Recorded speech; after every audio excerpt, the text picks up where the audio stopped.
नमस्कार। मेरा नाम डॉक्टर आचार्य सुबुक्रिश है, Padmavati international and spiritual founder. और पिछले 3-4 साल से ऐसे कार्यक्रम हमने शुरू किए हैं और 2 कार्यक्रम ऑलरेडी मुंबई में हो चुका है और एक कार्यक्रम लोनावाला में ऑलरेडी हो चुकी है। ये 4th प्रोग्राम है जो लोनावाला में होने जा रही है और इसमें हमने हट के ये कंप्लीट रिट्रीट रखा है जिसमें योगा, मेडिटेशन, हीलिंग प्रोसेस, उसके अलावा वास्तु, एस्ट्रोलॉजी और डिफरेंट मॉड्यूल्स और वेलनेस प्रोग्राम, और इसमें काफ़ी कुछ एमिनेंट पर्सनालिटीज़ भी शामिल हो रहे हैं। इसमें डॉक्टर आचार्य अनिल वस जी है, उसके अलावा सुबेश शर्मन जी है, उसके अलावा मोनिका कराल है, डॉक्टर हीना ओज़ा है, डॉक्टर बी कुमार सर है, डॉक्टर रविराज है, डॉक्टर मंजुश्री अहिराव है, फिर डॉक्टर नितिन गोटी जी है, उसके अलावा डॉक्टर चक्रा आचार्य जो एक्स इंडियन नेवी के हैं, उस 7 चक्रास के बैलेंसिंग में बात करेंगे। और वेल रेनाउंड नेवी रिटायर्ड लोगों को भी शामिल कर रहे हैं लोनावाला और कोलाबा से। उसके अलावा काफ़ी कुछ लोग आने वाले हैं इस प्रोग्राम के लिए और अक्रॉस इंडिया कम से कम 175 से 200 लोग शामिल हो गए ये कार्यक्रम में। क्या लोगों की अपील रहेगी, लोगों से अपील रहेगी आपकी कि किस तरह से वो इस कार्यक्रम से जुड़े, अगर आप कुछ कहना चाहें? क्योंकि आज के डेट पे बहुत सारे सेमिनार्स हो चुके हैं पोस्ट पैंडमिक के बाद, बट उसमें क्या होता है, नॉलेज अपडेशन और गाइडेंस जो चाहिए वो ये प्रोग्राम्स में नहीं होता है। लोग जाते हैं और उसके बाद सुबह से दोपहर तक सिर्फ गॉसिपिंग होती है, उसके अलावा फिर सर्टिफिकेट और ट्रॉफी वगैरह लेके आ जाते हैं। लोग जाते हैं तो कुछ मकसद से जाते हैं कि हमें कुछ नॉलेज मिले, कुछ एमिनेंट पर्सनालिटी से एक्सपोजर हो, गाइडेंस मिले। उसके जैसा जैसा डॉक्टर अजय बाम्बी जी है, वर्ल्ड गूगल एस्ट्रोलॉजर जो टाइटल मिली है उनको, वो भी शामिल हो रहे हैं इस कार्यक्रम में। तो ऐसे लोगों से जब अपने को एक्सपोजर मिलती है तो उस हिसाब से अपना भी अपडेशन होता है, अपने लिए एक ब्लेसिंग हो जाती है कि ऐसे लोग अब कार्यक्रम में आके कुछ उनके बारे में बताए और अपडेशन के बारे में बताया ताकि यंगर जनरेशन काफ़ी कुछ सीख सके। स्पिरिचुअल हीलिंग आप करते हैं, आपने जैसे कहा। यस।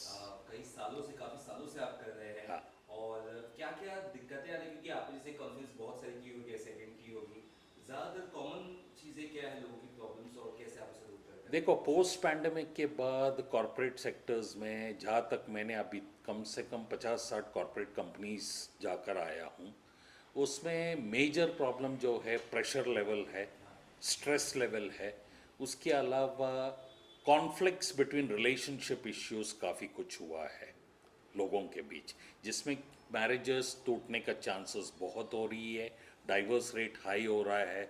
इसके वजह से ये सब काफ़ी प्रॉब्लम्स मैंने देखा है। पोस्ट कोविड ये भी देखने को मिला, जैसे आपने बिल्कुल ठीक कहा, मैरिजेस ज़्यादा टूट रही है, रिलेशनशिप ज़्यादा ब्रेकडाउन हो रहे हैं।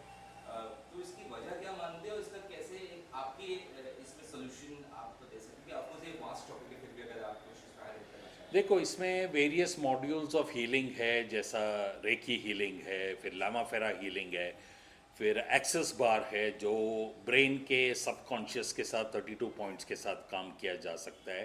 फिर उसके अलावा साउंड साइलेंस हीलिंग होती है।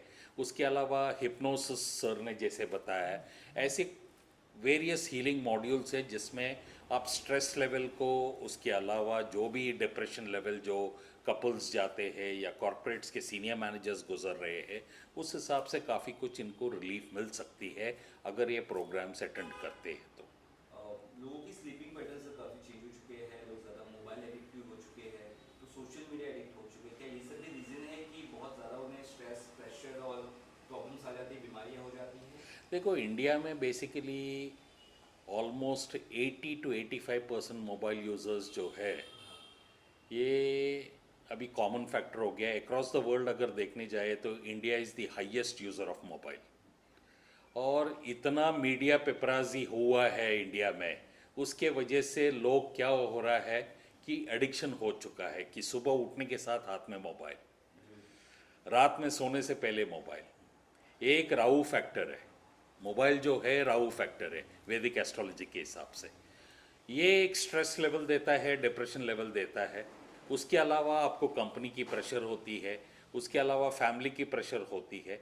तो ये सब सर्कमस्टेंसेस देखने जाएंगे तो ऐसे प्रोग्राम्स अटेंड करने से थोड़ा बहुत अपने आप को थोड़ा सा डाइवर्ट करके थोड़ा बहुत मोटिवेशन फैक्टर लेके आके अपने आप में चेंजेस लेके आ सकते हैं। सबसे पहले ये होता था कि बच्चों में हम उतना स्ट्रेस देखते नहीं थे, जब सोशल मीडिया दौर नहीं था, मोबाइल वगैरह नहीं था, बड़ों में देखते थे ज़्यादातर, लेकिन बच्चों में भी ये ज़्यादा बढ़ रहा है, क्या लग यस, रहा है आपको इस यस, बारे में? ये अभी ये जैसा कि स्नैपशॉट्स और ये शॉर्ट्स वगैरह जो बच्चे लोग देखने लग गए हैं, एडिक्शन हो गया है। अभी न्यू बॉर्न बेबी को भी खाना खिलाने के टाइम पे मोबाइल साथ में रख के कोई प्ले वगैरह देख के फिर खाना खिलाते, विच इज़ एन एडिक्शन। तो जानना चाहेंगे, क्या आपके पास अगर लोग आते हैं तो आप उन्हें किस तरह से ट्रीट करते हैं? कोई आपके प्रोसीजर है, कोई चीज़ें आप पैटर्न है क्लाइंट आपके जब पास? आता है तो उस हिसाब से हम लोग थोड़ा बहुत काउंसलिंग कर लेते हैं, थोड़ा बहुत क्वेश्चंस कर लेते हैं। कोई कोई क्लाइंट्स ओपनली बात करना चाहते हैं, बट कोई कोई क्लाइंट्स हिडन सीक्रेट्स रख के फिर ओपन नहीं होते हैं। तो उस हिसाब से फिर अलग तरीके से उनको फिर ओपन होके फिर उस हिसाब से उनको गाइडलाइंस करना पड़ता है। काउंसलिंग सेशंस कम से कम एक बार, दो बार, तीन बार करके फिर उस हिसाब से वो कॉन्फिडेंस आने के बाद फिर वो ओपन होते हैं। उस हिसाब से फिर उनको गाइडलाइंस मिल जाती है। ऐसा भी होता है कि कपल्स आपके पास आते हैं, प्रॉब्लम्स लेकर वो सॉल्व हो जाते हैं, ऐसा भी आप करते हैं कुछ, कि ज़्यादातर सिंगल आते हैं इंडिविजुअल? जनरली कपल्स एक साथ आना थोड़ा बहुत अभी तक रेशियो मैंने कम देखा है। जनरली लेडीज़ ज़्यादा आते हैं क्योंकि डिप्रेशन लेवल, स्ट्रेस लेवल उनमें ज़्यादा होती है। तो उस हिसाब से वो फिर आते हैं, फिर उनका रेजोल्यूशन होते होते होते ऑटोमेटिकली फिर हस्बैंड को कन्विंस करके फिर ऐसे भी केसेस देखा है।